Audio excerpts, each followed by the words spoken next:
A strong Fresca moments after an Eagles win is always refreshing. It is rare in a big game when you kind of predict how it's going to turn out and it actually looks like you predicted it would come out. I said on FS1 today, Kansas City will lead at halftime on script. Andy Reid off a bye will get them a lead. And then they will struggle because they have no real identity. They have a good young defense, and Mahomes and Andy Reid are great. But what are they offensively? Mahomes being great and Andy Reid scripting a dozen plays is not an identity. It is a series of plays that will give you a lead. But in this league, games are won after halftime when you play really good teams. And I said, Philadelphia will be down. They'll find their footing somewhere late in the third quarter, late third quarter, and they have a greater understanding of what they are. Philadelphia is a flawed team. I swear to God, they were outplayed by Dallas. They were outplayed tonight. They were outplayed by Washington. Chiefs fans are saying, we outplayed them. Let me tell you, all Eagle games look the exact same. So do the Jets. They just stink. Eagles don't. All their games look the same. It takes them a while to find their footing. Remember last year, Philadelphia got off to these incredible leads, played reserves, bad quarterbacks. This year, it's the opposite. They can't find their footing early. They experiment. They can get too cute. And then they come out third quarter at some point and they start getting into third and shorts, brotherly shove. They get first downs. They eat the clock. They know who to get the ball to. They get less cute and make one big defensive play and they win the game. I thought Philadelphia, this is what I said today on FS1. They have a greater understanding of what they are. They're not a perfect team. They're not very good at corner. They struggle in the secondary. They're not a great team. But the sum of all these parts kind of conjoined, they make for a team that they kind of know what they are. They kind of know what they're not. They experiment early, but they're like a baseball team that's good from about the seventh inning on. They got a good bullpen. They got some good situational hitters. They're well managed. They kind of know what they are. Whereas Kansas City has a great coach and a great quarterback and a legendary tight end, but I'm not sure what they are other than a bunch of number 3 and 4 receivers. Juju Smith-Schuster, we all sort of rolled our eyes at that 1 year of pretty good production. They miss him now. He's a 2. I don't think they have a 2. I don't think they have a number. I mean, Watson, that's your guy. He's getting all the targets. He doesn't really separate from people. So I still think Kansas City is good enough to get to the AFC Championship. And with Joe Burrow out, I think they're good enough to get to the Super Bowl. But what you're seeing with the Chiefs is pretty repetitive. You have an excellent young defense that,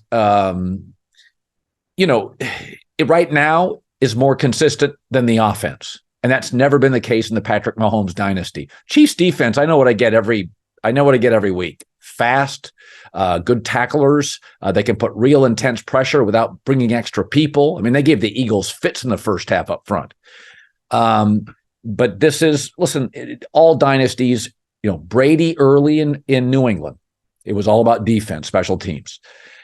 And then in that 10 years in the middle, they didn't win a Super Bowl. And then at the end, it was the offense being more productive than the defense for a few years. Gronk, Aaron Hernandez, Wes Welker.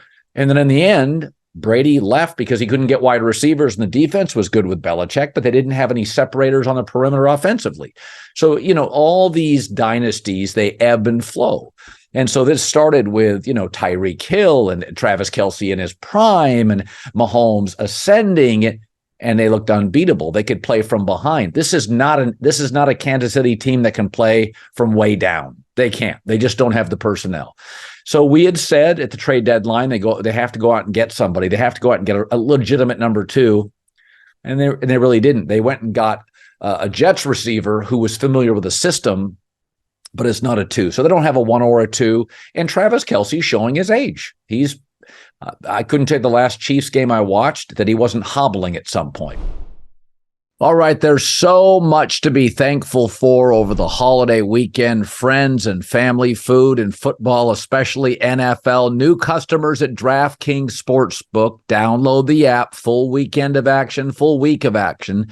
Right now, $5. New customers can bet just $5 on the NFL to score $150 instantly in bonus bets. You bet 5, you get 150. Money lines, props, live bets, and so much more. No matter your appetite, there is something for you at DraftKings Sportsbook. Download the app now. The code is Colin, Colin. New customers bet $5 on the NFL and get $150 instantly in bonus bets only on DraftKings Sportsbook, the official sports betting partner of the NFL. The code is always Colin, Colin. The crown is yours.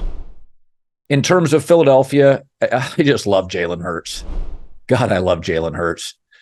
I love the tangibles. I love the intangibles. I mean, if you told me the perfect personality for a quarterback, it's not Brady, it's not Montana, it's Jalen Hurts. He is so focused. There was early in the first half, there was a play at the line of scrimmage where he had called something and Jason Kelce, the center, waved him off and said, no, guy, but you're going to follow me on this. And for him to cognitively sort of want to go one way, watch his center, listen to his legendary first ballot Hall of Fame center and follow him on the draw. I mean, to be able to do that, you got to have an incredibly high IQ and EQ. I think Jalen Hurts I just love his personality. I love his game. How about that deep throw down the sideline? He is so good in the moment. And I think so much of what makes Jalen Hurts special is pain tolerance. He can play hurt. No game's too big. Doesn't get too high, too low. Not overly emotional. I feel like I get the same quarterback. Also, over the course of a game, Jalen Hurts feels the game out. He sees what's working. He sees what's not. He's thinking the game, not playing the game. There's so much I love about him. He's got that Brady chip on his shoulder, but it doesn't get in the way of performance. He's not trying to prove anything on the field. He's thinking his way through a football game. And I think Nick Sirianni did just enough in the second half, just enough adjustments. They put a spy on Mahomes. I thought they got a little less cute in the second half, kind of went back to their identity. They're a power football team with the ability to go over the top. And a lot of people think they're a passing team. In terms of attempts, it feels like that, but I still think at their core, they're a physical football team that at the point of attack, you lean into Jalen Hurts' decision-making, his power, the screen game. They with the ability to go over the top. Kansas City, I don't think they know what they are. They just have some talented people. So listen, it wouldn't shock me if these two teams meet again. Right now, if I had to guess, I would put the Baltimore Ravens in the Super Bowl. Kansas City, Baltimore in the AFC Championship.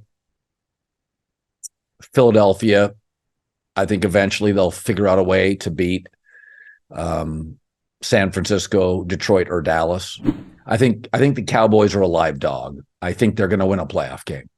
I don't think they're going to win multiple playoff games, but this Philadelphia team is so good situationally.